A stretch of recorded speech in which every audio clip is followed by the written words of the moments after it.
السلام علیکم ورحمۃ اللہ وبرکاتہ نحمده ونصلی علی رسولہ الکریم اما بعد فاعوذ باللہ من الشیطان الرجیم بسم اللہ الرحمن الرحیم رب اشرح لی صدری ویسر لی امری واحلل عقدۃ من لسانی یفقهوا قولی وَلَقَدْ خَلَقْنَاكُمْ ثُمَّ صَوَّرْنَاكُمْ ثُمَّ قُلْنَا لِلْمَلَائِكَةِ اسْجُدُوا لِآدَمَ، اور البتہ تحقیق ہم نے تم کو پیدا کیا اور ہم نے تم کو صورت بخشی، پھر ہم نے فرشتوں سے کہا تھا کہ آدم کو سجدہ کرو۔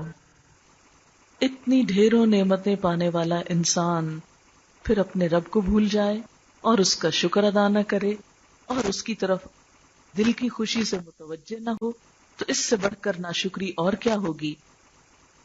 اور پھر قصہ کچھ یوں ہوا، فسجدوا، سب نے سجدہ کیا، الا ابلیس، سوائے ابلیس کے، لم یکن من الساجدین، وہ سجدہ کرنے والوں میں شامل نہ ہوا۔ باقی مخلوق تو انسان کے لیے مسخر ہو گئی، لیکن ابلیس اس نے انکار کر دیا۔ ایسا کیوں ہوا؟ اس کی کیا وجہ تھی؟ اور پھر یہ کہ حکم تو فرشتوں کو ہو رہا ہے سجدے کا، ابلیس کہاں سے آ گیا؟ کہا یہ جاتا ہے کہ زمین پر انسان سے پہلے صرف جنات بستے تھے اور یہ ساری نعمتیں جنات استعمال کرتے تھے، لیکن انہوں نے آپس میں لڑائی جھگڑے اور فساد بہت کیے، بہت خون ریزی کی۔ تو اللہ تعالیٰ نے اس کے بعد انسانوں کو پیدا کرنے کا ارادہ فرمایا۔ ابلیس بہت عبادت گزار تھا، بہت نیک تھا، اور اس نے اتنی عبادت کی کہ وہ فرشتوں کا ہم نشین ہو گیا، فرشتوں کا دوست بن گیا۔ اور اسی وجہ سے جب اللہ تعالیٰ نے فرشتوں کو حکم دیا سجدے کا، تو ساتھ ہی اس کو بھی حکم ہوا، کیونکہ انسان اپنے دوستوں سے پہچانا جاتا ہے اور عموماً وہی کام کرتا ہے جو دوست کرتے ہیں، اسی رستے پہ چل پڑتا ہے جس طرف دوست جاتے ہیں۔ لیکن یہاں اس نے دوستی کا حق بھی نہ نبھایا اور دوستوں سے بے وفائی کی، اور دوسری طرف اللہ تعالی کی نافرمانی کی۔ لم یکن من الساجدین، اس نے سجدہ نہ کیا، سجدہ کرنے والوں میں شامل نہ ہوا۔ اس پر اللہ تعالی نے اس سے پوچھا، قال ما منعک الا تسجد، فرمایا تجھے کس نے روکا ہے کہ تو نے سجدہ نہیں کیا؟ تو نے سجدہ کیوں نہیں کیا؟ تو جھکا کیوں نہیں؟ اذ امرتک، جبکہ میں نے تجھ کو حکم دیا ہے۔ قالا، بولا، انا خیر منہ، میں اس سے زیادہ بہتر ہوں، میں زیادہ اچھا ہوں، میں اس کے آگے کیوں جھکوں؟ ابلیس کا یہ قول، انا خیر منہ، میں انسان سے زیادہ اچھا ہوں، میں دوسرے سے بہتر ہوں، تکبر پر مبنی تھا۔ پہلا تو سجدے سے انکار اس کے تکبر کی نشاندہی کرتا ہے، اور پھر دوسری طرف اپنے آپ کو دوسروں سے بہتر سمجھنا۔ یہ صرف ایک شیطانی قول ہی نہیں، شیطانی رویہ بھی ہے۔ جب یہی رویہ انسانوں کے اندر آتا ہے تو وہ بھی پھر پورے شیطان کے پیروکار ہوتے ہیں۔ اللہ تعالیٰ کو بندوں کے اندر جو چیز سخت ناپسند ہے وہ تکبر ہے، اور تکبر کی پہچان کیا ہے؟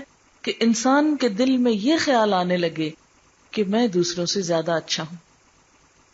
تکبر کی وجوہات کیا ہوتی ہیں؟ عموماً انسان کو جو نعمت دوسروں سے زیادہ مل جاتی ہے اس کی بنا پر وہ تکبر کرنے لگتا ہے۔ مثلاً اگر کسی کے پاس علم زیادہ ہے تو عموماً لوگ علم کے تکبر میں مبتلا ہو جاتے ہیں، اور جو لوگ کم پڑھے لکھے ہوتے ہیں یا ان سے کم ڈگری رکھتے ہیں ان کو وہ کوئی چیز ہی نہیں سمجھتے، ان کو خاطر میں نہیں لاتے، ان کو انسانی نہیں سمجھتے، حتیٰ کہ اور تو اور اپنے ماں باپ کی بھی عزت نہیں کرتے کہ یہ پڑھے لکھے نہیں، یہ تو ان پڑھ لوگ ہیں، ان کی کیا بات۔ حالانکہ ماں باپ کا رشتہ تو عزت و احترام کا رشتہ ہے۔ اسی طرح کچھ لوگ اپنی شکل و صورت یا حسن کی وجہ سے متکبر ہو جاتے ہیں، حسن کا تکبر بھی بڑا مشہور ہے، لہذا وہ کسی دوسرے کو جو معمولی شکل و صورت رکھتا ہو اس پر اسے انسانی نہیں سمجھتے، اس کی کوئی وقت یا اہمیت ہی نہیں ان کی نگاہ میں ہوتی۔ اسی طرح کچھ لوگوں کو اپنے مال کا تکبر ہوتا ہے، لہذا وہ غریبوں کو لک ڈاؤن کرتے ہیں، ان کے مقابلے میں خود کو زیادہ اچھا سمجھتے ہیں، حالانکہ مال کا ہونا بھی آزمائش ہے اور نہ ہونا بھی آزمائش ہے۔ ہمارے ہاں یہ سمجھا جاتا ہے کہ مال اللہ کا فضل ہے، اس میں کوئی شک نہیں، اللہ کی نعمت ہے، احسان ہے، لیکن یہ نہ بھولیں کہ بیک وقت یہ احسان اور فضل کے ساتھ آزمائش بھی بڑی ہے۔ وَنَبْلُوكُمْ بِالْخَيْرِ وَالشَّرِّ فِتْنَةً، ہم خیر اور شر دونوں کے ذریعے تم کو آزما رہے ہیں، یہ امتحان بھی ہے ایک۔ پھر اسی طرح بعض لوگوں کو اپنی سمجھداری پہ بڑا مان ہوتا ہے، وہ اپنے سے کم سمجھ کے لوگوں کو کچھ نہیں سمجھتے۔ بعض لوگوں کو اپنی دینداری پہ بڑا مان ہوتا ہے، اگر ان کو اللہ نے کوئی نیکی کے کام کی توفیق دی ہے تو وہ اسی تکبر میں مبتلا ہو جاتے ہیں، جگہ جگہ چرچا کرتے ہیں اپنی نمازوں، نفلوں کا، تہجد کا اور اپنے صدقہ خیرات کا یا اور چیزوں کا، اور جو لوگ نہیں کرتے، یعنی مثلاً کسی بھی وجہ سے اگر کسی دوسرے کو ان چیزوں کا خیال نہیں، تو ہونا تو یہ چاہیے کہ ہمارے دل میں ہمدردی ہو، خیر خواہی ہو، جیسی اللہ کے رسول صلی اللہ علیہ وسلم کے دل میں ہمدردی اور خیر خواہی تھی ان لوگوں کے لیے جن کو دین کی سمجھ نہیں تھی، جن کو اللہ کی پہچان نہیں تھی۔ اسی وجہ سے ہم دیکھتے ہیں کہ جب کبھی آپ صلی اللہ علیہ وسلم اللہ کے دین کا پیغام پہنچاتے ہیں اور لوگ آپ کے ساتھ برا سلوک بھی کرتے ہیں تو آپ کیا کرتے ہیں؟ ان کے لیے برا نہیں چاہتے، ان کو بد دعا نہیں دیتے۔ حتیٰ کہ طائف میں جب آپ پر پتھر برسائے گئے اور جبریل علیہ السلام حاضر ہوئے کہ آپ کی طرف سے انتقام لیں، تو آپ نے اس وقت بھی کیا کہا کہ ان کو معاف کر دیا جائے، یہ جانتے نہیں، ان کو علم نہیں۔ لیکن آج ہم کسی کو بھی معاف کرنے کو تیار نہیں ہوتے۔ اس لیے اگر دینداری کا تکبر یا اپنی بڑائی کی کوئی بھی وجہ، بعض اوقات اسٹیٹس وجہ بنا لیتے ہیں خود کو بڑا اچھا سمجھنے کی اور دوسروں کو کم سمجھنے کی، تو کوئی بھی ایسا خیال دل میں ایک شیطانی خیال ہے۔ اور پھر آپ دیکھیں انسانی تعلقات کی جتنی خرابیاں، خواہ وہ تعلق ماں اور بچوں میں یا شوہر اور بیوی میں یا بہن بھائیوں میں یا سسرالی رشتہ داروں کے ساتھ، ان سب کو اگر آپ اینالائز کریں تو انسانی تعلقات کی خرابی میں بہت بڑی وجہ تکبر ہوتی ہے، کہ ہر شخص اپنے آپ کو زیادہ اہمیت دینا چاہتا ہے، اپنے آپ کو بڑی چیز سمجھتا ہے، اپنے حقوق کی بات زیادہ کرتا ہے، اپنے آرام اور اپنے فائدے کے بارے میں زیادہ سوچتا ہے، اور دوسروں کے بارے میں اس طرح نہیں سوچتا جیسے سوچنا چاہیے۔ حالانکہ آپ صلی اللہ علیہ وسلم نے کیا فرمایا؟ خدا کی قسم تم میں سے کوئی شخص اس وقت تک مومن نہیں ہو سکتا جب تک اپنے بھائی کے لیے وہ پسند نہ کرے جو اپنے لیے کرتا ہے۔ یعنی اگر ہمیں اپنے لیے کوئی چیز پسند نہیں، اس سے مراد یہ نہیں کہ مثلا مجھے چائے پسند نہیں تو میں کسی کو چائے نہ پیش کروں، یہ بات نہیں ہے۔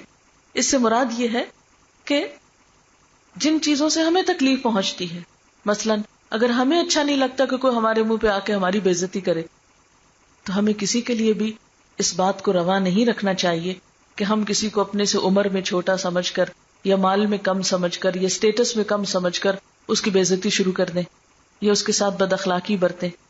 اگر ہمیں اچھا نہیں لگتا کہ ہمیں کوئی دکھ دے تو ہمیں یہ اچھا نہیں لگنا چاہیے کہ ہم بھی کسی کو دکھ دیں۔ تو جو چیز ہمیں اپنے لیے پسند نہیں وہ دوسروں کے لیے بھی پسند نہیں ہونی چاہیے۔ اس کے لیے اگر ہمیں پسند نہیں کہ ہمیں کوئی برا بھلا کہے، کوئی ہماری بیک بائٹنگ کرے، غیبت کرے، تو ہمارے لیے یہ جائز کہاں ہو جائے کہ ہم بیٹھ کر دوسروں کی برائیاں کرنا شروع کر دیں۔ تو جو چیزیں ہم اپنے لیے پسند نہیں کرتے اسے ہم دوسروں کے لیے بھی پسند نہ کریں۔ ایسی چیزوں میں دوسروں کے معاملے میں بھی محتاط رہیں۔ بہرحال وہ کہنے لگا انا خیر منہ، میں اس سے زیادہ اچھا ہوں، میں اس سے بڑھ کر ہوں، میں اس سے اچھا ہوں۔ خلقتنی من نار، مجھے تو نے آگ سے بنایا، میری تخلیق آگ سے ہوئی، وخلقتہ من طین، اور اس کو تو نے مٹی سے بنایا۔ اب اس نے اپنے ذہن میں بڑائی کا ایک خاکہ بنا لیا، اپنے طور پر بڑائی کی ایک حجت تلاش کر لی۔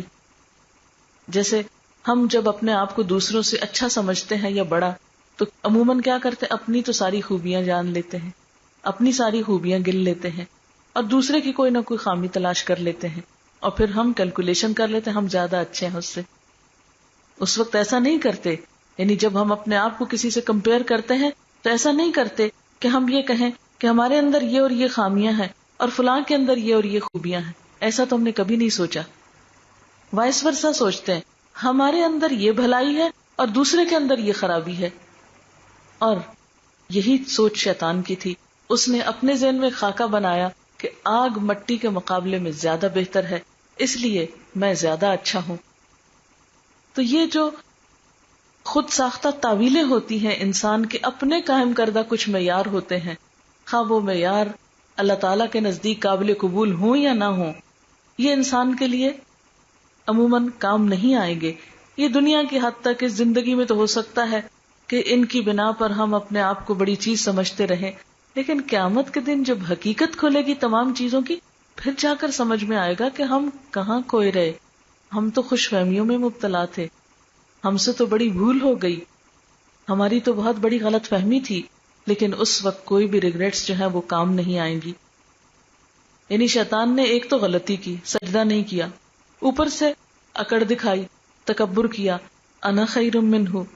اور پھر جب اس کو بتایا گیا کہ یہ بات درست نہیں تو اس پر اور لاجک پیش کرنی شروع کر دی.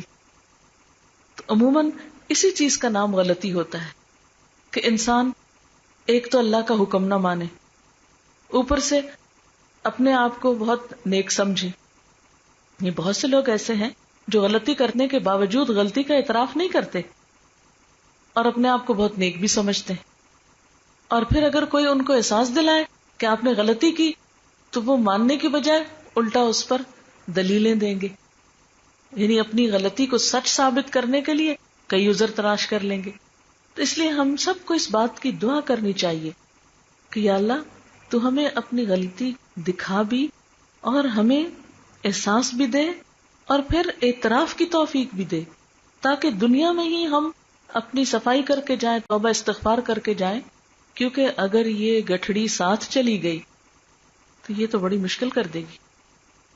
اور سب سے بڑا نفس کا دھوکہ ہی تو یہ ہے، اور شیطان کراتا ہی تو یہ ہے کہ ہمیں ہماری غلطیوں کا احساس ہی نہ ہونے دے. پہلے درجے پر ہو جائے تو اعتراف نہ کرنے دے، اور پھر اس کے بعد طرح طرح کی تعویلیں اور دلیلیں اور اس پر لاجک پیش کرے.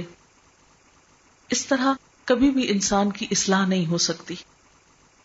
تو یہاں پر اس نے یہی کیا کہ چونکہ میں تو آگ سے بنا ہوں، اس کے اپنے خیال کے مطابق آگ کے شعلے اوپر جاتے تھے اور بڑی بھڑکدار چیز تھی اور بہت طاقتور چیز اور اس میں جلانے کی قوت، اس لیے آگ بڑی اچھی چیز ہے. حالانکہ دیکھا جائے کہ آگ کے مقابلے میں مٹی جو ہے اس سے ہر چیز کی تعمیر ہوتی. آگ تو جلانے کے کام آتی، حالانکہ مٹی جو ہے یہ جتنے بھی پھول پودے وغیرہ اگتے ہیں سب مٹی میں اگتے ہیں. مکان، عمارتیں، ہر چیز کس سے بنتی؟ مٹی سے بنتی. اگر دیکھا جائے تو انسان مٹی سے جتنے فائدے اٹھا رہا ہے شاید اتنے آگ سے نہ ہو. آگ کی اپنی ایک اہمیت ہے، ایک ضرورت ہے. اللہ کے کارخانے میں کوئی چیز نکمی نہیں ہے، اس کا اپنا ایک فائدہ ہے. لیکن یہ کہنا کہ جو چیز میرے پاس ہے وہی سب سے اچھی ہے، یا جو میں سوچتا ہوں میری ہی عقل کل ہے، جو میں کہتا ہوں وہی حرف آخر ہے، جس کو میں ٹھیک سمجھتا ہوں بس زمانے میں ٹھیک وہی ہے، تو یہ سب تکبر کی نشانیاں ہیں. اور تکبر تو رائی برابر بھی اللہ تعالیٰ کو پسند نہیں کسی انسان کے اندر. وہ تو جنت میں جانے کے لیے سب سے بڑا بیریئر ہوگا اگر کوئی شخص اپنے آپ ہی کو بڑی چیز سمجھتا رہے. اس پر اللہ تعالیٰ اس سے بہت ناراض ہوئے. فرمایا قال فاہبط منہا، یہاں سے چلے جاؤ. فما یکون لک ان تتکبر فیہا، تمہیں زیب نہیں دیتا، تمہیں حق نہیں کہ تم یہاں تکبر کرتے رہو. فخرج، نکل جاؤ. انک من الصاغرین، تم چھوٹے ہونے والوں میں سے ہو. تم نے بڑا بننے کی کوشش کی، حقیقت میں تم ذلیل ہونے والوں میں سے. تو بات یہ ہے کہ جو شخص تکبر کرتا ہے وہ اپنے نفس کے دھوکے میں تو ہوتا ہے، اپنے آپ کو بڑی چیز سمجھ رہا ہوتا ہے، لیکن عموماً یہ دیکھا گیا ہے کہ ایسے لوگوں کو لوگ پسند نہیں کرتے. یعنی جو خود سر ہو، کسی کی نہ سنے، کسی کی نہ مانے، کسی کے سامنے اخلاق سے پیش نہ آئے، بدتمیزی سے اور کسی بھی اپنی طاقت کے بلبوتے پر دوسروں کو دبا کے رکھنے کی کوشش کرے تو ہو سکتا ہے دوسرے مجبوری کے مارے کسی ضرورت کے تحت اس کے آگے جھکے رہیں، لیکن دل سے عزت کوئی نہیں کرتا. آپ نے کبھی تاریخ میں پڑھا کہ کسی ظالم، جابر، متکبر حکمران کے لوگ بڑے شیدائی تھے؟ کبھی ایسا نہیں ہوا. تو تکبر کرنے والے اپنے دل میں یا اپنے خیال میں تو بڑے ہوتے ہیں، لیکن اللہ کی نگاہ میں بھی ذلیل ہوتے ہیں، اور بندوں کی نگاہ میں بھی ان کی کوئی قدر و قیمت نہیں ہوتی. جو قدر و قیمت عاجزی کے ساتھ ہے اور جو قدر و قیمت انسان کی اخلاق کے ساتھ ہے وہ بد اخلاقی کے ساتھ ہرگز نہیں ہے. چیخنے، چلانے، دوسروں کو برا بھلا کہنے، گالی گلوچ کرنے اور صرف اپنی ہی تعریفیں کرنے اور اپنے آپ کو ہی بڑا سمجھنے میں کوئی خیر نہیں. خیر کس میں ہے کہ انسان اپنے آپ کو بندگی کے مقام پر رکھے. اور اسی لیے ہم دیکھتے ہیں کہ اللہ تعالیٰ نے دن میں 5 نمازیں فرض کی ہیں. 5 دفعہ زمین پہ سر رکھو. یہ جو تمہاری پیشانی ہے، یہ جو تمہاری ناک ہے، جو تمہاری بہت شان والی چیزیں ہیں، ان کو اللہ کے سامنے ہاتھ ٹیک کر نیچے سر رکھو. جسے کہتے ہیں نا کسی سے ناک کی لکیریں لگوانا. تو ہم 5 دفعہ نیچے جھکتے ہیں اور 5 دفعہ دن میں ہم رکوع کرتے ہیں. پوری طرح بینڈ کروایا جاتا ہے ہم کو. کیا یہ فزیکل ایکسرسائز اس بات کا سمبل نہیں ہے کہ اللہ تعالی ہم سے عاجزی چاہتے ہیں، ہمیں جھکانا چاہتے ہیں؟ کیونکہ یہی جھکنا ہماری بندگی ہے، یہی جھکنا ہماری اطاعت ہے، یہی جھکنا اللہ تعالیٰ کو پسند ہے. اور آپ دیکھیں کہ جو متکبر ہوتے ہیں عام طور پر انفیریورٹی کمپلیکس میں مبتلا ہوتے ہیں.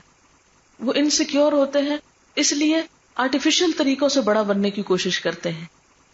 لیکن جن کو اللہ نے واقعی عزت دی ہو اور دوسروں پر کوئی فضیلت دی ہو کسی بھی نعمت کے بارے میں، اگر وہ شکر گزار ہو تو ان کو ایسے طریقے اختیار کرنے کی ضرورت ہی نہیں ہوتی. پھر کیا ہوتا ہے؟ قال انذرنی الی یوم یبعثون.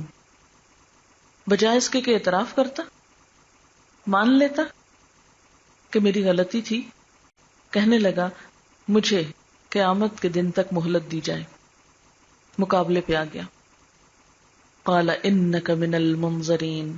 اللہ تعالیٰ نے فرمایا جا تجھ کو مہلت ہے، تجھے مہلت دے دی گئی. کس بات کی مہلت؟ اس نے کہا کہ جس انسان کی وجہ سے میرے ساتھ یہ ہوا ہے اب میں بھی اس کو بھٹکاؤں گا، میں بھی اس کے ساتھ پکی پکی دشمنی کروں گا. کہا جا تجھے اجازت ہے. قال بولا فبما اغویتنی، کیونکہ تو نے مجھے گمراہ کیا، لأقعدن لهم صراطک المستقیم، تو میں بھی ضرور بیٹھ جاؤں گا ان کے لیے تیرے سیدھے رستے پر. اب یہاں بھی آپ دیکھیں کہ غلطی اس کی اپنی تھی، لیکن اللہ تعالیٰ کو مورد الزام ٹھہرا رہا ہے. نعوذ باللہ، اللہ تعالیٰ کو بلیم کر رہا ہے کہ تو نے مجھے گمراہ کیا. کیسے؟ تو نہ مجھے کہتا کہ سجدہ کر تو نہ یہ موقع آتا. اب دیکھیں کہ یہ شیطانی رویہ بھی ہم میں سے بہت سے انسان اختیار کر لیتے ہیں. اب مثلا بہت سے لوگ غلط کام کرتے ہیں، پھر کیا کہتے ہیں ہماری تو تقدیر میں لکھا ہوا تھا. بہت سے لوگوں کو اگر کہا جائے کہ اللہ کی اطاعت کرو، کہتے ہیں اگر ہماری قسمت میں جنت لکھی ہوئی تو پہنچ ویسے ہی جائیں گے، کیا ضرورت ہے کچھ کرنے کی. تو ہر غلط کام کر کے انسان عموماً تقدیر کے ذمہ ڈال دیتا ہے. یہی کہتا ہے ہماری قسمت میں یہی لکھا تھا اس لیے ہم ایسا کرتے. یا یہ کہ اپنی کوشش نہیں کریں گے نیکی کا کام کرنے کے لیے، اور کیا کہیں گے کہ ٹھیک ہے جب اللہ چاہے گا تو ہو جائے گا. ہمارے لیے تو اللہ ہی نہیں چاہتا، اس نے ہدایت دی تو ہم بھی ہدایت یافتہ ہو جائیں گے، لیکن خود کوشش نہیں کریں گے. مشرکین مکہ جب انہیں اسلام کے بارے میں کہا جاتا تو کہتے کہ ہماری قسمت میں یہی لکھا ہے کہ ہم شرک کریں، اگر اللہ چاہتا تو ہم شرک نہ کرتے. تو یہ بھی ایک غلط طریقہ ہے کہ انسان خود کوشش نہ کرے، نیت نہ کرے، ارادہ نہ کرے، اور کسی چیز کے بارے میں سنجیدگی سے سوچے ہی نہیں، اس کے بارے میں توجہ ہی نہیں کرے، اور پھر جب نقصان اٹھائے تو کہے میری تو قسمت میں یہی تھا. کہیں بھی اللہ تعالیٰ نے یہ نہیں کہا کہ کسی کی میں نے قسمت میں لازمن جہنم میں لکھ دیا ہے لہٰذا اس کو تو نیکی کرنے کی کوئی میں توفیق ہی نہیں دوں گا. ہر انسان کے اندر اللہ تعالیٰ نے قرآن پاک کی آیت کے مطابق خیر اور شر دونوں ہی ڈالے ہیں. فَأَلْهَمَهَا فُجُورَهَا وَتَقْوَاهَا. ہر انسان کو اللہ نے عقل اور سمجھ دی ہے، کام کرنے کی آزادی دی ہے. ہم سب کے پاس ایک لمیٹڈ اختیار ہے. جیسے ہم اپنی مرضی سے اٹھ بیٹھ سکتے ہیں، چل پھر سکتے ہیں، کھا پی سکتے ہیں، اسی طرح اللہ تعالیٰ نے ہمیں اختیار دیا ہے کہ چاہیں تو عبادت کر لیں، چاہیں تو گپ شپ میں وقت گزار دیں. تو نیکی کرنے کی بھی ہمیں صلاحیت بخشی ہے. اگر ہم اس سے فائدہ نہ اٹھائیں اور اللہ تعالیٰ کو بلیم کرتے رہیں تو یہ پھر ایک شیطانی طریقہ ہوگا. وہ کہنے لگا چونکہ تو نے مجھے گمراہ کیا اس لیے تیری طرف نہیں تیرے بندوں کو آنے دوں گا، تیری طرف نہیں آنے دوں گا، تیرے راستے پہ بیٹھ جاؤں گا، صراط مستقیم پہ بیٹھ جاؤں گا. اور ہوتا یہی ہے کہ انسان جب کوشش کرتا ہے سیدھے راستے پہ چلنے کی تو شیطان اس کے سامنے دنیا کو خوشنما بنا دیتا ہے. ابن الجوزی نے اس کے بارے میں اپنی ایک کتاب میں لکھا ہے تلبیس ابلیس میں کہ شیطان کی سب سے پہلی کوشش یہ ہوتی ہے کہ انسان کو شرک میں مبتلا کر دے، کیونکہ جس نے شرک کیا اس کے تو سارے عمل برباد ہو گئے، نماز روزہ حج زکوٰۃ سب پہ پانی پھر گیا، کیونکہ شرک کھلی بغاوت ہے اور اللہ تعالیٰ اس کے ساتھ کوئی اور نیک عمل قبول نہیں کرتا. لیکن جب بندہ شرک سے بچ نکلتا ہے پھر اس کی کوشش ہوتی ہے کہ میں انسان کو بدعت میں مبتلا کر دوں، نیکی کے نام پہ ایسے کام کراؤں کہ جن کی دین میں کوئی حیثیت ہی نہیں. جب انسان اس سے بچ نکلتا ہے کہ نہیں یہ تو نہ کوئی حکم قرآن میں ہے نہ کہیں نبی صلی اللہ علیہ وسلم نے فرمایا ہے، تو یہ کہاں سے نیکی ہو گئی؟ کیونکہ نیکی کے لیے دو شرائط ہیں. نمبر ایک یہ کہ وہ سنت رسول صلی اللہ علیہ وسلم کے مطابق ہو، نمبر دو یہ کہ اس میں نیت صرف اللہ کی رضا ہو. خیر، جب انسان اس سے بچ نکلتا ہے تو پھر وہ کیا کوشش کرتا ہے کہ انسان کو کبیرہ گناہوں میں مبتلا کرے. کبیرہ گناہ کیا ہے؟ کبیرہ گناہوں میں پھر والدین کی نافرمانی ہے، زنا ہے، اور رشتہ داروں سے تعلق کاٹنا ہے، اور اسی طرح جادو کرنا ہے، یتیموں کا مال کھانا ہے، دوسروں پہ ظلم و زیادتی کرنا ہے. تو کوشش کرتا ہے کہ انسان ان میں سے کوئی کام کرے، کیونکہ ان کو آپ صلی اللہ علیہ وسلم نے مہلکات کہا ہے کہ ان گناہوں کا ارتکاب کرنے والے ہلاک ہونے والے ہیں. جو شخص یہ کام کرے گا وہ مصیبت میں گرفتار ہوگا، قیامت کے دن ایک بوجھ اٹھائے ہوئے آئے گا. جب ایک انسان کانشیس ہو جاتا ہے کہ نہیں مجھے کبیرہ گناہ نہیں کرنے، تو پھر وہ اس کو صغیرہ گناہوں میں مبتلا کرتا ہے کہ یہ تو چھوٹی سی بات ہے، اس سے کیا فرق پڑتا ہے. دیکھو تم اتنی نیکیاں کرتی ہو، کیا ہوا اگر کہیں جھوٹ بول دیا؟ تم اتنے اچھے اچھے کام کرتی ہو، مثلا تم نے رمضان اللہ کے گھر میں گزارا ہے، تو اتنی نیکی تم نے کر لی اس سال، کیا ہوا کہ اگر تم چند ایک غیبتیں بھی کر لو؟ یعنی انسان کو اس کی نیکیاں بڑی بنا بنا کے دکھاتا ہے اور گناہ چھوٹے چھوٹے تو کوئی بات ہی نہیں. اور ہوتا کیا ہے کہ وہ چھوٹے چھوٹے گناہ، اس کی مثال آپ نے ایسی دی جیسے کوئی لشکر جنگل میں اترے اور ایک ایک لکڑی جمع کر لائے اور پھر اس کو جب آگ لگائی جائے تو وہ ایک الاؤ تیار ہو جائے اور اس سے سارے لشکر کا کھانا بھی پک جائے. تو یہ چھوٹے چھوٹے گناہ جو ہوتے ہیں جن کو ہم کہتے ہیں یہ تو چھوٹی سی بات ہے، یہ تو کوئی بات نہیں، میں نماز بھی پڑھتی ہوں، میں روزے بھی رکھتی ہوں، میں حج بھی کیا ہوا ہے، زکوٰۃ بھی دیتی ہوں، میرے اندر کیا برائی ہے، میں تو بالکل ٹھیک ہوں، کیا ہوا اگر یہ بس دنیا داری نبھانے کے لیے چھوٹے چھوٹے کام کر لوں. بہرحال اب ہوتا کیا ہے کہ وہ اتنا اکٹھا ہو جائے گا کوڑ کباڑ کہ قیامت کے دن وہی ڈبونے کو کافی ہوگا. آپ صلی اللہ علیہ وسلم نے فرمایا عائشہ چھوٹے چھوٹے گناہوں سے بچتی رہنا، کیونکہ یہ مل جل کر انسان کو ڈبونے کے لیے کافی ہیں. پھر اس کے بعد جب شیطان دیکھتا ہے کہ ایک انسان بہت محتاط ہے، پھونک پھونک کے قدم رکھتا ہے، ایک ایک چیز کے بارے میں کانشیس ہے، یہ بالکل ایسے ہی جیسے ڈائٹنگ کرنے والے ایک ایک کیلوری کے بارے میں کانشیس ہوتے ہیں کہ یہ نہیں لینا، اس میں اتنی، سارا دن کاؤنٹ کرتے رہتے ہیں، اتنی لے لی اور اتنی اب اور نہیں لے سکتے، اور اتنا ہو گیا تو اتنی برن کرنی ہے، وغیرہ وغیرہ. تو جس طرح کیلوریز کے بارے میں کانشیس ہوتے ہیں تو کچھ اللہ کے بندے ایک ایک گناہ کے بارے میں کانشیس ہوتے کہ نہیں یہ چیز اللہ اور اس کے رسول صلی اللہ علیہ وسلم کی مرضی کے مطابق نہیں، ان کو پسند نہیں، اس لیے مجھے نہیں کرنی. اس پر وہ کیا کرتا ہے، پھر شیطانوں کے لشکر اس شخص کے پیچھے لگا دیتا ہے، اوروں کو اس کے پیچھے لگا دیتا ہے جو اس کو پریشان کرتے ہیں.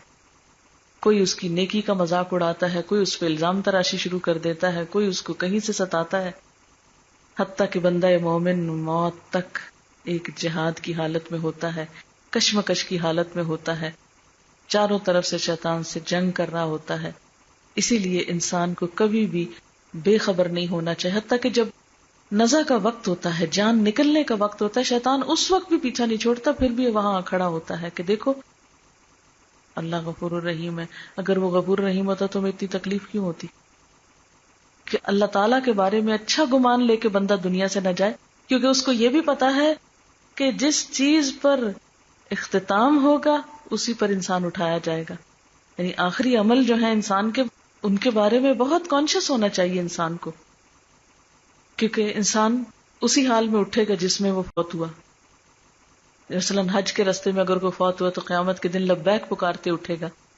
کوئی قرآن پڑھتے پڑھاتے فوت ہوا تو وہ اسی حالت میں اٹھے گا.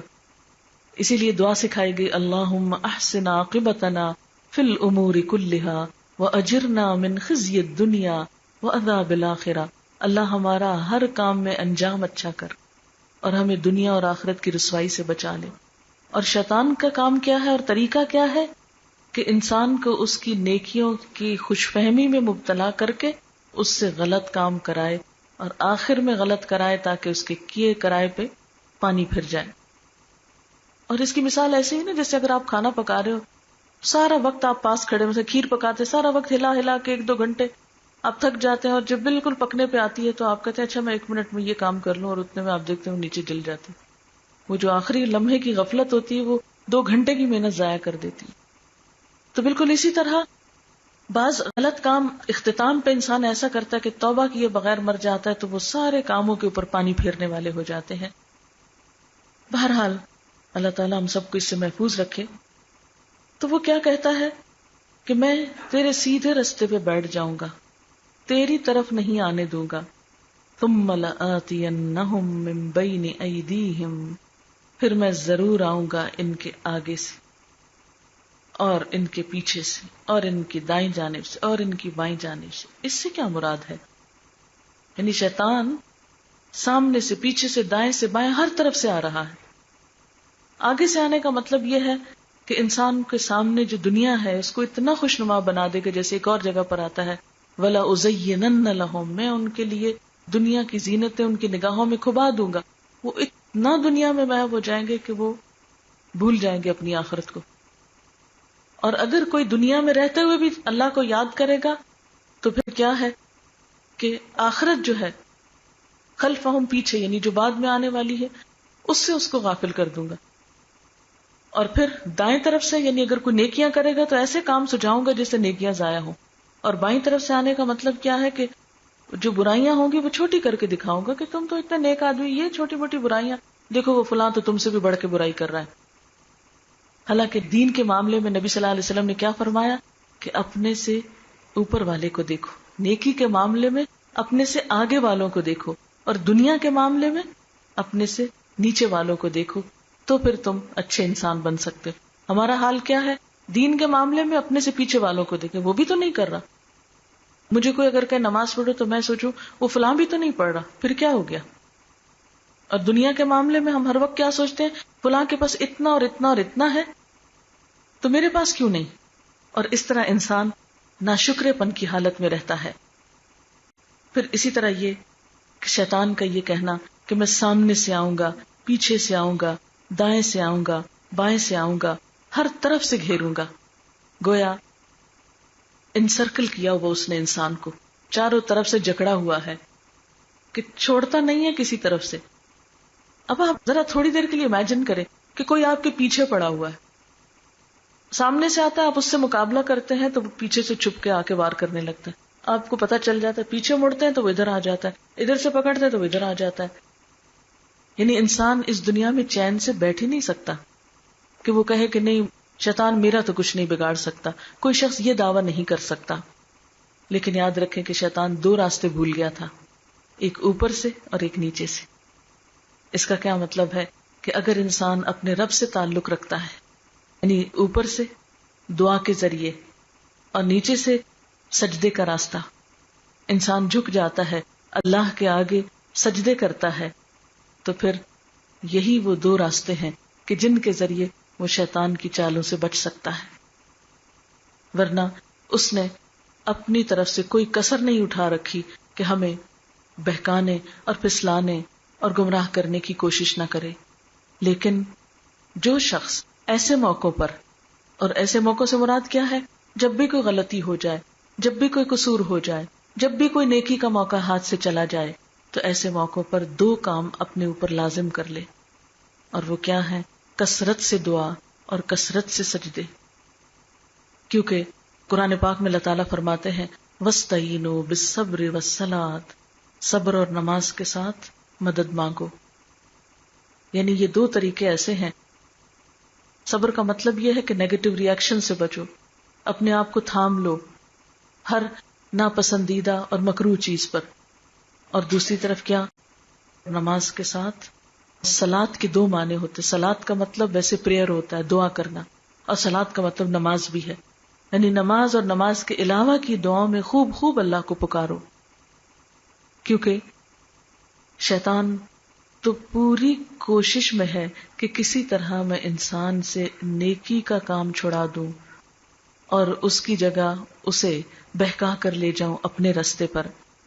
کیونکہ اس نے تو قسم کھائی تھی کہ میں بھی تیرے سیدھے رستے پر ضرور بیٹھ جاؤں گا اور ان کو پھسلا کر چھوڑوں گا. اور پھر کیا کہنے لگا؟ وَلَا تَجِدُ أَكْثَرَهُمْ شَاكِرِينَ، تو ان کی اکثریت کو شکر گزار نہ پائے گا. سب کچھ ہوتے ہوئے بھی یہ جلتے اور کڑتے ہی رہیں گے، ان کے اندر شکر گزاری نہیں ہوگی. اب دیکھیں کہ جو شکر گزاری ہے، نعمتوں کا احساس جو ہے، نعمتوں کی قدردانی جو ہے، اس کا ذکر جو ہے، وہ انسان کے دل کو خوشی سے بھر دیتا ہے کہ اللہ تیرا شکر ہے تو نے مجھے جسمانی صحت دی، تیرا شکر ہے تو نے مجھ کو کھانے کو دیا، شکر ہے تو نے مجھے چھت دی کہ میں پرسکون طریقے سے رہ سکتی ہوں. کتنے ہی لوگ ایسے ہیں جن کے پاس کھانے کو نہیں، جن کے پاس رہنے کو نہیں، جن کے پاس تعلیم نہیں، جن کے پاس علاج کے لیے کچھ نہیں، جن کی اولاد نہیں، جن کے شوہر نہیں، یا جن کا دنیا میں کوئی مددگار نہیں، یا ان کو دین اسلام جیسی نعمت بھی نہیں ملی. تو کون کون سی نعمتیں ایسی ہیں کہ جنہیں ہم جھٹلائیں گے؟ جیسے سورۃ الرحمن میں آتا ہے فَبِأَيِّ آلَاءِ رَبِّكُمَا تُكَذِّبَانِ. اور نعمتوں پر شکر ادا کرنا نعمتوں کی عمر میں اضافہ کرتا ہے، اور ناشکری جو ہے وہ نعمتوں کو چھیننے کا سبب بنتی ہے. اس لیے لَإِن شَكَرْتُمْ لَأَزِيدَنَّكُمْ، اگر تم نے شکر کیا تو میں تم کو اور زیادہ دوں گا، اور اگر ناشکری کی تو پہلی نعمت بھی چھین لوں گا. تو یہاں پر کیا فرمایا کہ شیطان نے کیا کہا؟ وَلَا تَجِدُ أَكْثَرَهُمْ شَاكِرِينَ. اور آپ دیکھیے کہ اگر ہم قرآن پاک کی تعلیم کو دیکھیں نا تو وہ اس کے پہلے ہی 2 لفظوں میں سمٹ آتی ہے. سورۃ الفاتحہ کے پہلے 2 لفظ کیا ہیں؟ الحمدللہ رب العالمین. سب شکر اللہ کے لیے ہے جو رب ہے تمام جہانوں کا. سب تعریف اسی کے لیے، تعریف بھی منہ سے اسی کے لیے نکلتی ہے جس کے لیے دل میں شکر گزاری. تو شیطان کا کام کیا ہے؟ انسان کو ناشکرا بنا دے، وہ چیزیں تو دکھائے جو اس کے پاس نہیں، اور ان چیزوں کو بھلا دے جو نعمتیں اس کے پاس ہیں. ناشکرا پن کیا ہے؟ شکوہ کیا ہے؟ آپ کسی سے شکوہ کب کرتے ہیں؟ جب آپ اس سے ناراض ہوتے ہیں. کوئی خوشی سے شکوے نہیں کرتا ہوتا. تو جب آپ شکر کی جگہ شکوے کریں گے، نعمتوں کی قدر کی بجائے ناقدری کریں گے، تو یہ کیسے ہو سکتا ہے کہ اللہ آپ سے راضی ہو جائے؟ ناشکرے لوگوں سے رب راضی نہیں ہو سکتا. آپ اس کو تھوڑی چھوٹی سی مثال سے سمجھ سکتے ہیں. اللہ تعالیٰ کو ہم کسی بندے سے تشبیہ نہیں دے سکتے، لیکن مثال کے طور پر آپ کسی کے ساتھ احسان کرتے ہیں، ایک کے بعد ایک کرتے ہیں، اور جواب میں وہ شکریہ کے بجائے شکوہ ہی کرتا رہتا ہے. ایسے شخص کی تو آپ شکل نہ دیکھنا چاہیں گے کہ میں اس کے ساتھ ہر بھلائی کر رہی ہوں، اور یہ جب بات کرتا ہے شکوے کی بات کرتا ہے. آپ کسی بھی انسان کو دیکھ لیجئے، خواہ اپنی اولاد میں دیکھیں، خواہ اپنے رشتہ داروں میں دیکھیں، خواہ دوستوں میں دیکھیں، کہیں پر بھی دیکھیں، اور ذرا سی دیر کو سوچیں کہ شکوے کرنے والے لوگ آپ کو کیسے لگتے ہیں. جو آپ سے ہر وقت شکوہ، آپ نے یہ نہیں کیا ہمارے لیے، آپ نے وہ نہیں کیا، آپ ایسے نہیں، آپ ویسے نہیں. تو یہ ایک شیطانی رویہ ہے، اور شیطان یہ عادت ڈال کر ہمیں بندوں کی نظروں میں بھی گرانا چاہتا ہے اور اللہ کی نظر میں بھی، کیونکہ اس نے تہیا کر رکھا تھا کہ میں بندوں کو شکر نہ کرنے دوں گا. اور ناشکرا کر کے دراصل انسان کڑتا ہے، جلتا ہے، اس کا وبال خود اس کی اپنی ہی ذات پر پڑتا ہے. قال اخرج منها مذءوما مدحورا، فرمایا نکل جاؤ یہاں سے مذمت کیے ہوئے، دھتکارے ہوئے. لمن تبعک منہم، ان میں سے جو کوئی تیری پیروی کرے گا، لأملأن جہنم منکم اجمعین، تو میں بھی تم سب سمیت جہنم ضرور بھر دوں گا. تو اس سے کیا پتہ چلتا ہے کہ جہنم میں لے جانے والی کون سی عادتیں ہیں؟ سب سے پہلے تو سجدے سے انکار. اور یاد رکھیے یہاں ابلیس نے اللہ کو نہیں بندے کو سجدے سے انکار کیا تھا. تو جو لوگ اللہ کے سامنے سجدہ نہیں کرتے، نماز نہیں پڑھتے، وہ پھر جنت میں کیسے داخل ہوں گے؟ جو کہ سب سے پہلا سوال اور سب سے پہلا حساب کیا جانے والا ہے. تو ہم سب کو اپنی نمازوں کی طرف سب سے پہلے توجہ کرنے کی ضرورت ہے.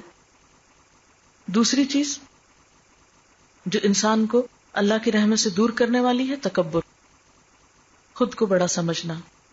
تیسری چیز دین کے معاملے میں حجتیں اور تعویلیں پیش کرنا کہ مجھے آگ سے بنایا، اس کو مٹی سے بنایا، اس لیے میں بہتر ہوں، اور اپنے طور پر ایسے لاجک گھڑ لینا جس سے انسان اللہ کا حکم نہ مانے. پھر اس کے بعد غلط کام کرنے کے لیے مہلت مانگنا جیسے شیطان نے مانگی. پھر اس کے بعد غلطی خود کرنا، بلیم دوسروں کو کرنا. عام طور پر بھی ہمارا طریقہ یہی ہوتا ہے نا، جب ہم سے کوئی غلطی ہوتی ہے تو اعتراف کرنے کے بجائے ہم دوسرے کو قصوروار ٹھہرانے لگتے ہیں. مثال کے طور پر اگر میں یہاں بیٹھی ہوں اور میرا ہاتھ لگ کے یہ پانی گر جائے تو میں کہوں یہاں رکھا کیوں تھا، حالانکہ سوچنا مجھے یہ چاہیے تھا کہ میں نے ہاتھ لگایا کیوں یہاں. مجھے اللہ نے عقل دیا، میں دیکھ کے ذرا ہاتھ چلاؤں. لیکن عام طور پر بھی گھر میں آپ دیکھیں کہ اگر ہم سے کوئی غلطی ہو گیا ہم بچوں کو ڈانٹنا شروع کریں، تم شور کر رہے تھے نا اس لیے یہ ہو گیا. یعنی عام روزمرہ کی زندگی میں بھی ہم عموماً بلیم ہی کرتے رہتے ہیں کہ دوسرے کی وجہ سے یہ ہو رہا ہے میرے ساتھ، حالانکہ بسا اوقات ہمارا اپنا بھی قصور ہوتا ہے. اس قصور کے اعتراف میں معاملہ جلد ختم ہو جاتا ہے، لیکن آرگیومنٹ سے اور زیادہ مشکل بڑھتی چلی جاتی ہے. پھر اور کیا چیز انسان کو اللہ سے دور کرنے والی ہے؟ اللہ کے راستے سے روکنا، جیسے شیطان روکتا ہے. اس نے کہا تھا میں ان کو تیرے راستے پہ نہیں آنے دوں گا، یہ بھی ایک شیطانی کام ہوتا ہے. پھر اسی طرح ناشکرا پن، وَلَا تَجِدُ أَكْثَرَهُمْ شَاكِرِينَ. تو ان چیزوں پر اللہ تعالیٰ نے فرمایا کہ جو یہ سب کچھ کرے گا پھر اس کا ٹھکانہ جنت نہیں ہو سکتا، کیونکہ جنت میں جانے والوں کی صفات تو کچھ اور ہوتی ہیں. اس پر اللہ تعالیٰ نے فرمایا اے آدم تم اور تمہاری بیوی تو جنت میں رہو، یہاں ہر طرح کے پھل کھاؤ، مگر ایک درخت کے پاس نہ جانا ورنہ ظالموں میں شمار ہوگے. اب ہوا کیا کہ حضرت آدم علیہ السلام اور حضرت حوا کو جنت میں بھیجا گیا، شیطان پیچھے پہنچ گیا کیونکہ اس نے مہلت مانگ لی تھی نا کہ اب میں انسان کے پیچھے جا سکتا ہوں، یعنی مجھے اجازت دی جائے کہ میں انسان کے پیچھے جا کر اس کو بہکا سکوں. کیونکہ بہت سے لوگ کہتے ہیں نا کہ جنت میں شیطان کا کیا کام، وہ وہاں کیسے پہنچ گیا. تو یہ بات اس سے پہلے ہی ہو چکی ہے کہ اس نے مہلت مانگ لی تھی کہ مجھے موقع دیا جائے، آزادی دی جائے کہ میں انسان کا پیچھا کر سکوں، اور اسے مہلت دے دی گئی تھی. اس لیے اب وقتی طور پر وہ ہر اس جگہ جا سکتا تھا جہاں انسان ہو. اب حضرت آدم علیہ السلام کا امتحان شروع ہوتا ہے. انہیں بتایا گیا کہ اس درخت کے پاس نہ جانا. وہ کس چیز کا درخت ہے یہ نہیں ہمیں بتایا گیا اور نہ ہمیں جاننے کی ضرورت ہے، بس اللہ کا حکم ہے. اللہ کا حکم ہو کہ سجدہ کرو تو ہمیں یہ پوچھنے کی ضرورت نہیں کہ کیوں، اور اللہ کا حکم ہو کہ یہ چیز کو ہاتھ نہ لگاؤ تو ہمیں یہ پوچھنے کی ضرورت نہیں کیوں. ٹھیک ہے، اس کی حکمت جاننے کے لیے تو ہم کیوں کر سکتے ہیں، لیکن انکار کرنے کے لیے کیوں نہیں کر سکتے؟ کیونکہ حجت بازی صرف اس لیے کرنا کہ ہمیں کام نہ کرنا پڑے، یہ اللہ تعالیٰ کو پسند نہیں. یعنی کسی بھی، جیسے آپ اپنے بچے کو کوئی کام کہتے ہیں تو ایک اس کی کیوں ہوتی ہے کہ وہ اس کام کی حکمت اور فائدہ سمجھنا چاہتا ہے، وہ تو ٹھیک ہے. لیکن اگر وہ صرف اس لیے کیوں کر رہا ہے، آرگیو کر رہا ہے کہ وہ کرنا نہیں چاہتا، تو وہ آپ کو بھی اریٹیٹ کرے گا. پھر اس کے بعد شیطان نے ان کے دلوں میں وسوسے ڈالے، اور اس کا مقصد کیا تھا کہ ان کے لباس اتروا دے، ان کو ننگا کر دے. یہاں آپ دیکھیں کہ شیطان نے پہلا ٹارگٹ اور پہلا حملہ جو کیا وہ کس راستے سے تھا؟ سامنے نہیں آیا کھل کے، دل میں وسوسے ڈالے، بس خیال دے دیا، ایک بات ڈال دی دل میں اور خود پیچھے ہٹ گیا. وسوسہ ہوتا ہے پتوں کے ساتھ جب ہوا ٹکراتی تو سرسراہٹ پیدا ہوتی، اس کو وسوسہ کہتے ہیں، سرگوشی کرنا جیسا. تو وہ اس نے بس سرگوشی کی، ہلکا سا خیال ڈال دیا کہ ساری جنت گھوم لی، دیکھ لی، یہ بھی چکھ لیا، یہ بھی چکھ لیا، بلا دیکھو وہ بھی تو ایک درخت ہے، وہ بھی تو اسی جنت کا ہے.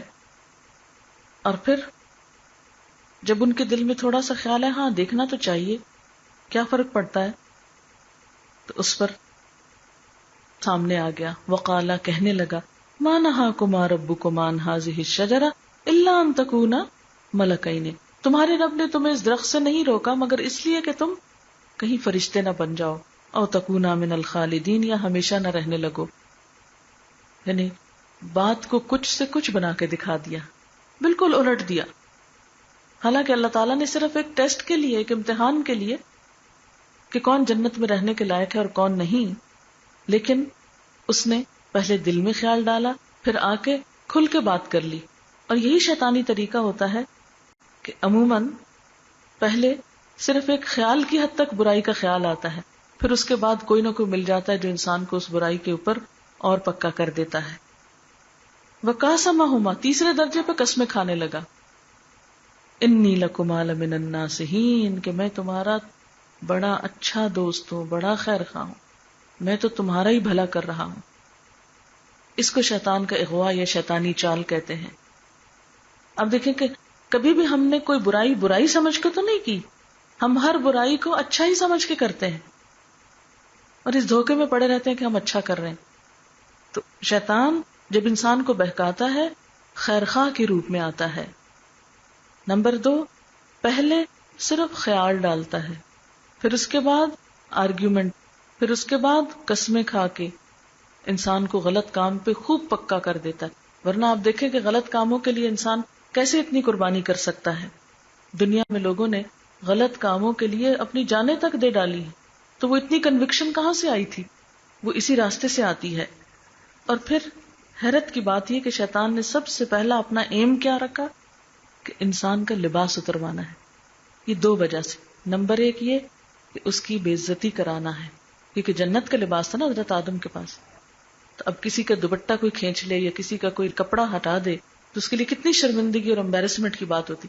تو شیطان نے لباس اتروانا چاہا. نمبر 2 وہ یہ چاہتا تھا کہ انسان کے اندر سے حیا ختم ہو، اور حیا اور ایمان ساتھ ساتھ ہوتے ہیں، اگر ایک اٹھ جائے تو دوسرا بھی اٹھ جاتا ہے. تو شیطان کی پہلے دن سے کوشش اور چال کیا رہی کہ انسان کا لباس اتر جائے. جب لباس نہیں رہے گا، حیا نہیں رہے گی تو سب کام آسان ہو جائے گا. فَدَلَّاهُمَا بِغُرُورٍ، اور آہستہ آہستہ دھوکے سے انہیں اپنے ڈھپے لانے لگا پھسلاتے ہوئے. فَلَمَّا ذَاقَ الشَّجَرَةَ، ان دونوں نے درخت کا پھل چکھ لیا. بَدَتْ لَهُمَا سَوْآتُهُمَا، تو ان کی شرمگاہیں ایک دوسرے کے سامنے کھل گئیں. وَطَفِقَا يَخْصِفَانِ عَلَيْهِمَا مِن وَرَقِ الْجَنَّةِ، حیا انسان کی فطرت میں ڈالی گئی تھی، اسی لیے وہ دونوں اپنے اوپر جنت کے پتے چپکانے لگے تاکہ چھپ سکیں. وَنَادَاهُمَا رَبُّهُمَا، ان کے رب نے ان کو پکارا. أَلَمْ أَنْهَكُمَا عَنْ تِلْكُمَا الشَّجَرَةِ، کیا میں نے تم کو اس درخت سے روکا نہ تھا؟ وَأَقُلْ لَكُمَا، تم کو کہا نہ تھا إِنَّ الشَّيْطَانَ لَكُمَا عَدُوٌّ مُّبِينٌ، کہ شیطان تمہارا کھلا دشمن ہے. میں نے تو تم کو پہلے ہی بتا دیا، خبردار کر دیا تھا، لیکن تم نے میری بات کو سچ نہ مانا. آج بھی آپ دیکھیں دنیا میں اللہ تعالیٰ نے ہم کو پوری طرح خبردار کر دیا ہے کہ یہ تمہارا دشمن ہے، تم کو بہکائے گا، تمہیں آہستہ آہستہ غلط طریقوں پہ لے جائے گا کہ تم جان بھی نہ سکو گے، تمہیں ہوش بھی نہیں ہوگی. اب ہوا یہ کہ جب دونوں کا احساس ہوا لباس اترنے پر کہ یہ تو ہمارے ساتھ بڑا دھوکا ہو گیا، قالا، دونوں پکار اٹھے، ربنا ظلمنا انفسنا، اللہ ہم نے اپنی جان پہ ظلم کیا. یہ ہے انسان اور شیطان کا فرق. شیطان غلطی کر کے اکڑ گیا، ضد میں آ گیا، انسان مان گیا، اعتراف کر لیا اللہ قصور ہمارا ہے، اگر تو بخشے گا نہیں، رحم نہیں کرے گا تو ہم نقصان اٹھا جائیں گے. اس پر اللہ تعالیٰ نے فرمایا یہاں سے تو اب چلے جاؤ، یہ تو ایک ٹیسٹ کے لیے بھیجا تھا تمہیں وقتی طور پر کہ اسی جنت میں تم کو آنا ہے، یہ دیکھ لو کہ اگر شیطان کی باتیں مانی تو یہاں نہیں رہ سکو گے، اب جاؤ زمین پر. بعضکم لبعض عدو، تم میں سے بعض بعض کے دشمن ہے، شیطان انسان کا دوست نہیں دشمن ہے. وَلَكُمْ فِي الْأَرْضِ مُسْتَقَرٌّ وَمَتَاعٌ إِلَىٰ حِینٍ، اور یہ یاد رکھنا کہ زمین میں عارضی ٹھکانا ہے اور ایک مخصوص وقت تک، لمیٹڈ پیریڈ کے لیے فائدہ اٹھانا ہے. قَالَ فِيهَا تَحْيَوْنَ وَفِيهَا تَمُوتُونَ وَمِنْهَا تُخْرَجُونَ، فرمایا اسی میں تم زندہ رہو گے، اسی میں جیو گے، اسی میں مرو گے اور اسی سے پھر نکالے جاؤ گے. اور انسان کو یہ یاد دہانی کرا دی گئی کہ یہ ہے تمہاری زندگی، یہ ایسا تھا تمہارا آغاز اور یہ تھی تمہاری انتہا، اب تم اپنا اچھا برا خود سوچ لو۔ وآخر دعوانا ان